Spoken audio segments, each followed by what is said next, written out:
नमस्कार। कथार अच्छी नुआ गाई छमासे नुआ पानी छमासे नुआ बहु छमासे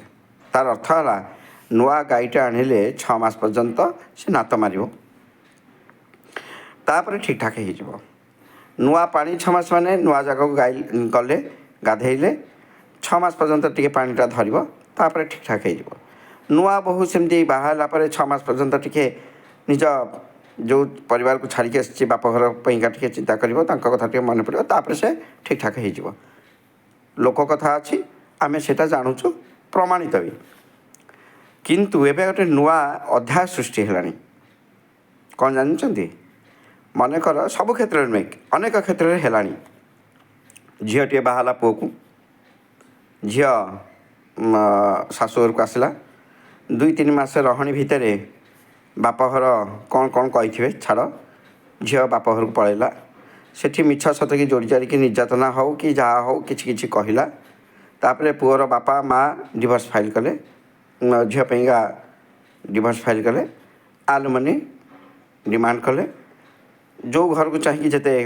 10 लाख 5 लाख 50 लाख कोटी 2 कोटी 3 कोटी आलुमनी डिमांड कले तापर पुआ हंतसंत झी आराम से बापघर रहिला पिला छुआ किसी है ना 2-3 मास किसी पिला छुआ हबार भी नहीं आराम से पुआ घर जदि हारिले और झील घर जदि जीतिले कारण आईन सेमती किसी विशेष तदारख करूँ कि कौन कर आईन कथा जना झी आलुमनी नहीं गला तापर से झील किसी दिन रहा सी तार कौन कौन कला किंतु ता भीतर पुअटी हंतसंत है ना नहीं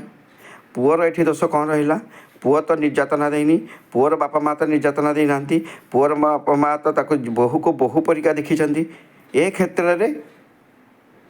जदि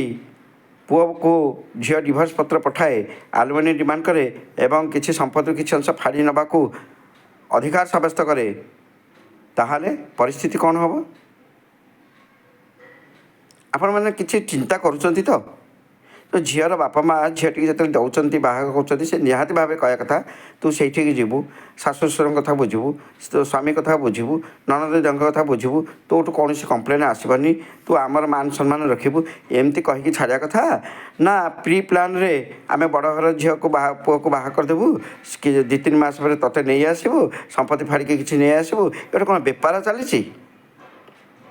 बाहागर गोटे बेपार चली एमती कौ पुओ बाहेनी पुओ मैंने सब जी बेलुची स्थान झील को बाहे काम्बोडिया झील को बाहे नेपाल झील को बाहे चीन झील को बाहे श्रीलंका झील को बाहे कहीं देश में कहीं किए कौ झील को बाहब जदि तुम झील को बाहा देकी पुणी नहीं आसिक आलुमनी डिमांड कर गोटे प्रस्ताव अच्छी तुम पैसा को बाहे जाऊन तुम झील को पैसा सहित बाहा कर दियो पैसा को धरिकी से रोता कहबार उद्देश्य हूँ आम भारतीय साहित्य सभ्यता संस्कृति सामाजिक चलनी रे बहुटी घर को आसिले बहु घर लक्ष्मी से टाइप रे चलो। अच्छा 6 मास भितर एमती किसी तो प्रलय हो न हाँ पिला छुआ हो जाता स्वामी बाड़ी था स्वामी मद पिता स्वामी ससुर निर्यातना दौते घर परिस्थिति दुर्विषय हो पड़ता निजर बंचार दुर्विषय हो पड़ता ताहले आम कोर्ट मो झी होता भी मुझे भाई तू पलैया आलुमनी हो कि न हो तू आग पलैया तो डिवोर्स फाइल कर परिस्थिति की चाहिए जहाँ जी करता अरे किसी ना गमा पुण्य रे भाई हाँ एमती गोटे रोग चली मो आखिर 4-5टा उदाहरण मुझे देखिले आज्ञा मोर कथाटा जदि क्या हृदय को स्पर्श कर समस्त आज्ञा पुओटे अच्छी समस्त आज्ञा झीटे अच्छी तेणु ए विषय समस्ते सामाजिक स्तर में चिंता करने कथा कौन करा जाई पारे बाहर 2-3 मास भितर शाशुघर छाड़ी आसी आलुमनी डिमांड करार यथार्थता कौन थाईपे किसी कारण थाए कि एपरी करवा कौन यथार्थता थाईपे तापर आउ गोटे कथा आज्ञा प्रत्येक घर गोटे गोटे निहाती प्रिंसिपल अच्छी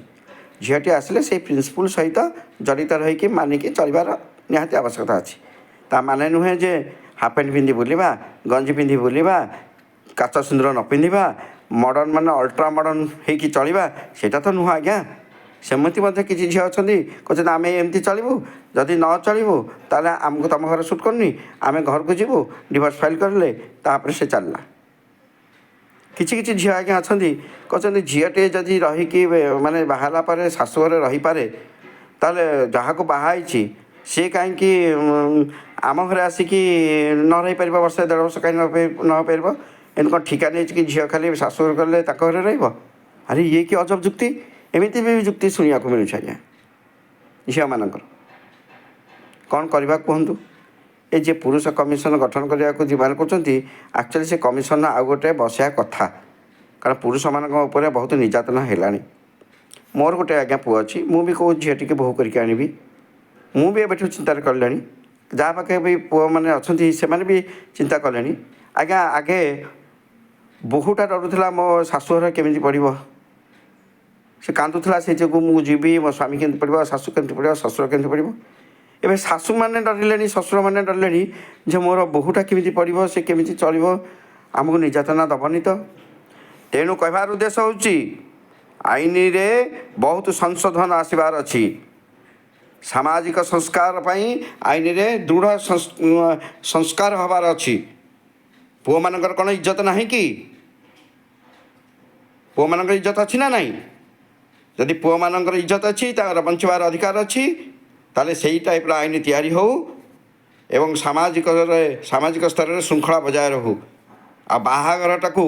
ବେପାର କରିକି ସେମାନେ ଯେଉଁ ପଇସା ନେବାର ଡିମାଣ୍ଡ କରୁଛନ୍ତି ପିଲାଛୁଆ ନେଇକି 6 ମାସ ଭିତରେ ଅଯଥା କାରଣରେ ସେସବୁ ବନ୍ଦ କରାଯାଉ, ନହେଲେ ସମଗ୍ର ଓଡ଼ିଶାରେ ତଥା ଭାରତବର୍ଷରେ ଆନ୍ଦୋଳନର ନିଆଁ ଜଳିବ। ତେଣିକି ଯାହା ହେଉଛି ହଉ, ଦେଖାଯିବ। ନମସ୍ତେ।